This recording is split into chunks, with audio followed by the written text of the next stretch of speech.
সবার ঘরে বলে যখন খাবার খুবই সুস্বাদু হয়। আজকে আমরা বানাবো ছোলে বাটুরে।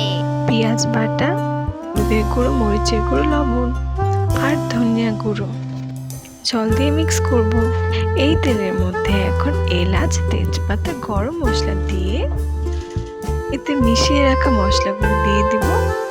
তারপর এটাকে ভালো মতো কষাবো। আপনার 2 থেকে 3 মিনিট লাগতে পারে। এরপর আদা বাটা, রসুন বাটা দিয়ে আবার কষাবো। তারপর টমেটো দিব।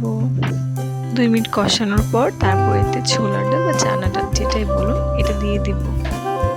এরপর এটাকে আবার আমাদের কষাতে হবে 5 মিনিটের মতো। এখন এর মধ্যে আলু আর কাঁচামরিচ দিব। এরপর এটাকে আরো 5 মিনিট কষাবো।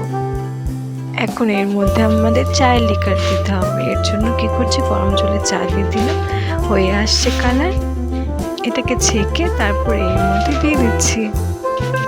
তারপর এর মধ্যে দিয়ে দিতে হবে বেকিং সোডা, দিলে খুবই সফট হবে। এরপর 2 কাপের মতো জল দেবো, কম বেশিও লাগতে পারে। এখন শুকনো লঙ্কা, আদা, 5 ফোড়ন দিয়ে এটাকে ফোড়ন দেওয়ার পালা। আমার কাছে ajwain ছিল না, তাই আমি 5 ফোড়ন দিয়েছি। আপনাদের কাছে যদি থাকে তাহলে ওটা দিবেন।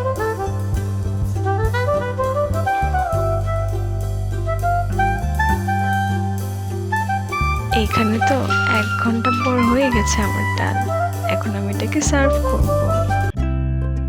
সবাই ঘরে এটা ট্রাই করুন, আমার কাছে তো এটা খুবই ভালো লেগেছে।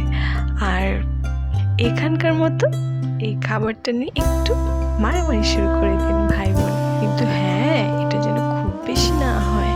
লাইক আর সাবস্ক্রাইব করতে ভুলবেন না। টাটা সবাইকে।